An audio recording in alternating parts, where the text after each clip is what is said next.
Voltamos a apresentar Inclusão e Saúde. Voltamos com mais um Inclusão e Saúde. E de imediato já lhe faço a pergunta que eu fiz também, na chamada do intervalo comercial. O seu filho, o seu pequenininho, a sua filha, a sua criança, ela já falou de namorar com alguém, com algum amiguinho da escola? Você acha que isso é correto? Ah, mas é só de brincadeira. Tem uma campanha que foi iniciada no Amazonas que fala exatamente sobre isso, mas ganhou repercussão exatamente utilizando-se aí das mídias, das redes sociais, que acabou chegando até nós aqui. Criança não namora nem de brincadeira. Essa é a proposta da campanha. E quem vai falar sobre esse assunto com a gente é a doutora Isabela Bezerra, neuropsicóloga. Bem-vinda mais uma vez ao nosso programa. Obrigada, Vinícius. Bom, dizem que a boa filha também a casa torna, né? Então é a segunda vez que ela vem aqui ao nosso programa. Mas é um assunto polêmico, né? Muito. Eu sei que isso acaba mexendo com a curiosidade dos pais, com o comportamento das crianças.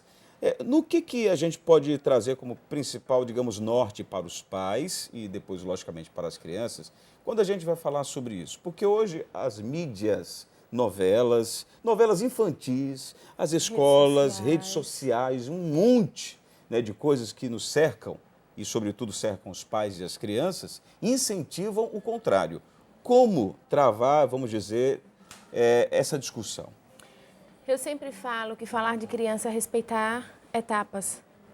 Então, a gente precisa entender que esse problema ele não é só da família, nem nosso enquanto profissionais que lidam com essas crianças, ou também da escola, mas da sociedade como um todo, porque como você muito bem colocou, isso é replicado de alguma forma nas redes sociais, na sociedade midiática como um todo. Então, a gente precisa entender que é brincando, precisa cuidar do brincar, porque o brincar é um exercício de comportamento. E aí, a criança, a gente não pode jamais esquecer que criança faz aquilo que ela vê. Então, antigamente a gente tinha maior frequência de uma criança estranhar o beijinho do papai e da mamãe quando ele está se despedindo aí ao trabalho. Hoje, as nossas crianças veem isso com uma certa naturalidade.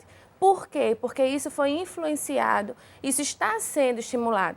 E a campanha, na verdade, ela foi criada pela Secretaria do Estado de Assistência Social de lá do Amazonas, em 5 de abril, tentando conscientizar.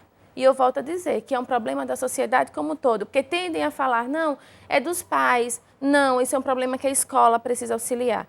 E eu sempre friso, é da sociedade. Nós, enquanto participantes de um contexto social, a gente precisa ter cuidado com aquilo que a gente defende, porque a gente só defende aquilo que a gente acredita. Né? Então, o brincar como exercício de comportamento, ele precisa ser um brincar saudável. Então, vamos colocar essa criança para pular, para dançar, para se exercitar, né? Para vivenciar etapas de criança, respeitar essas fases. E o namoro vai chegar, os questionamentos vão chegar. Isso é fato. De 9 a 12 anos é que a gente espera que as curiosidades cheguem. E aí, dentro da escola, vêm as perguntas por conta dos grupos, por conta das etapas naturais de funcionamento, de desenvolvimento. E o fato do namorar também faz parte do desenvolvimento cognitivo. Então, ela não vai estar preparada com 4 aninhos de idade, com 5 aninhos de idade, para falar de namoro. Ela vai, claro que, reproduzir aquilo que ela vivencia dentro da sua casa. Existe uma polêmica muito grande, inclusive, que chega muito ao consultório, quando a gente trabalha com criança. O pai dá um beijinho na boca da filha, e aí vai muito do que se acredita, né? Mas dentro de uma literatura, os profissionais que defendem que, principalmente entre 4 e 7 anos, que isso não seja feito. Porque namorar, relacionamento, envolve outras questões, que não é só o beijinho. E a gente precisa cuidar. E o que a gente vê hoje muito é justamente essa adultização das nossas crianças. E aí é onde vem o fator preocupante. E que, na maioria das vezes, volta a um outro questionamento. Será que os casos que a gente tem de relacionamentos na adolescência, a forma como isso está acontecendo em nosso contexto atual, não é fruto dessa adultização, não é fruto dessa erotização, da roupinha, da maquiagem? Por que eu não ensino ao meu filho a esperar? É igual fazer um bolo. A gente vai comprar o bolo pronto.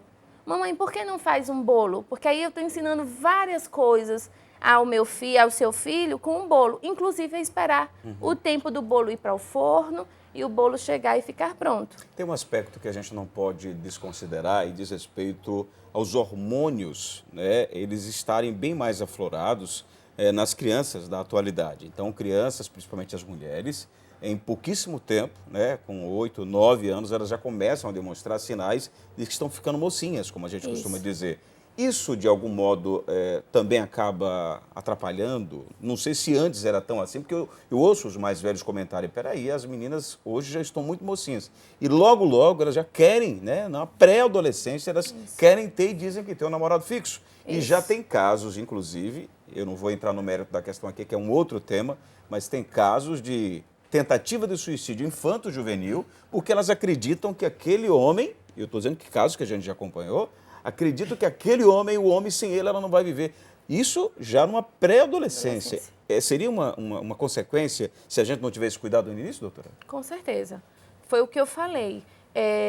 Namorar, relacionamento, existem outras questões, inclusive de maturidade, para conseguir lidar com esse relacionamento. Se isso ele é antecipado e queima essa etapa e queima essa fase, automaticamente eu não estou fazendo com que desenvolva da forma correta. É igual brincar. Se eu não ensino a criança a brincar, ela só vai repetir um comportamento, mas ela não desenvolve. Igual a situação do namoro. E aí ela não vai estar preparada para lidar com essa emoção, porque o que a gente entende? Vai chegar a fase de compreender o outro enquanto o parceiro, enquanto alguém que o coraçãozinho bate mais forte. Mas de pequenininho isso pode acontecer, sim, por uma admiração. E o que é que cabe a nós, adultos? Ensinar da forma correta. São as dicas que a gente dá. Conversa, vê se entendeu, que realmente a mamãe namora com o papai, mas já é gente grande. Então, a gente vai falar numa linguagem infantil aquilo que a criança precisa saber. De 9 a 12 anos, inicia maior curiosidade. A partir daí, a gente aguarda a puberdade, que é justamente esse boom hormonal, que a gente chama das mudanças tanto quantitativas quanto qualitativas do próprio desenvolvimento. E a partir daí, sim, a gente vai ensinar como a coisa tem que ser conduzida da forma correta. Agora, a gente não pode esquecer que a briga ela é desleal, considerando, como eu disse logo no começo, todas as outras ferramentas que se mostram contrárias. Sobretudo a internet, que para alguns, entre aspas, é terra sem lei. Hoje eu estou falando como exemplo prático em casa, meus filhos, um tem 4, outra tem 9, e a internet para eles, claro, a gente acompanha, monitora e tudo mais, mas se você abrir aí o YouTube ou qualquer outro canal desse tipo, você tem lá uma série de informações de um canto a outro do mundo. Né? Então ali você pode, num momento sem perceber, seu filho ter acesso a alguma informação que você não conseguiu, né, dar conta naquela hora. Então, hoje está tudo fácil, entre aspas, tudo acessível. Talvez isso tenha ajudado, esteja ajudando nessa contramão do que a senhora e tem toda uma defesa nesse quesito de criança não namora nem de brincadeira. E, como eu disse, a própria mídia aberta. Eu falei tem novelas que eu não preciso dizer nome aqui, novelas infantis, né? Tem sequências de novelas infantis que você vê, que você tem ambiente escolar, que você tem isso, tem aquilo, mas a criança, ela tem uma história de romance com a outra criança. Ou outras crianças têm, né? É natural admirar, é natural valorizar o amiguinho. A gente precisa saber conduzir isso e o melhor de tudo, e que eu digo sempre, o diálogo. Família, papai, mamãe, o diálogo. Viver a vida dos seus filhos. Porque por mais que a internet ele seja um meio sem limite, que tenha sua função positiva para a gente no mundo que vivemos hoje, ela também tem um efeito negativo. E como eu vou saber, Isabela, participar desse dia a dia do meu filho? Vivendo esse dia a dia. Partilhando mais das experiências. Porque eu tenho certeza que quando ele vem para esse pai, que participa, ele vem sem tanto tabu, ele vem sem tanto receio. E aí não vai ser pego por surpresa quando isso já estiver numa fase muito maior, que você já tem um controle mais difícil. E participar sempre. Doutora Isabela Bezerra, quero te agradecer muito pela sua vinda. É claro que o tempo é muito curto para a gente expandir aqui o assunto, mas acredito que já foi bastante útil para os pais, mães que estão acompanhando o nosso programa. Até uma próxima oportunidade, se Deus quiser. Eu que agradeço. Bom, falar nisso, viu? No próximo programa, provavelmente, já vamos estar com outro assunto que tem a ver com comportamento. Um assunto que está bombando, tem gente cometendo muita bobagem por aí, e tem uma historinha de uma baleia azul, sabe? E isso está trazendo consequências que ninguém sabe onde isso vai dar. E a gente vai trazer uma outra profissional aqui, que já esteve no programa, para falar sobre isso. Porque tem pessoas que têm medo de comentar sobre suicídio. Suicídio, sobretudo, infanto-juvenil. Onde é que essa história da baleia azul vai terminar? Não perca, muito provavelmente, na nossa próxima edição. Fiquem todos com Deus, obrigado à nossa maravilhosa equipe, todos, né, num sincronismo que não tem nem o que se comentar, né? O Miltinho, o seu Paulo, o João Paulo, também, claro, até a nossa maquiadora, Dona Helena, né, que nos prepara aqui todos os programas.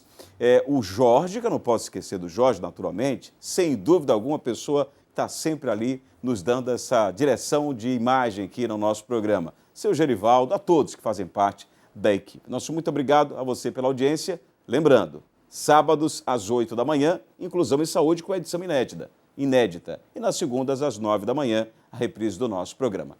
Compartilhe tudo isso que você está acompanhando nas nossas redes sociais da APAI de Aracaju, que é a produtora desse trabalho. E, claro, no YouTube, todas as edições, você procura lá no nosso canal no YouTube, APAI de Aracaju. Compartilha, curte, né, dá um like, você comenta. Espaço é exatamente seu para dar sugestões e dar a sua opinião. O que é que achou das nossas entrevistas? Comente nas nossas redes sociais, sobretudo na fanpage da APAI. Procura lá, facebook.com/APAI Aracaju ou no Instagram, @APAI Aracaju. Até a próxima edição, se Deus quiser. Você assistiu Inclusão e Saúde, uma realização APAI de Aracaju.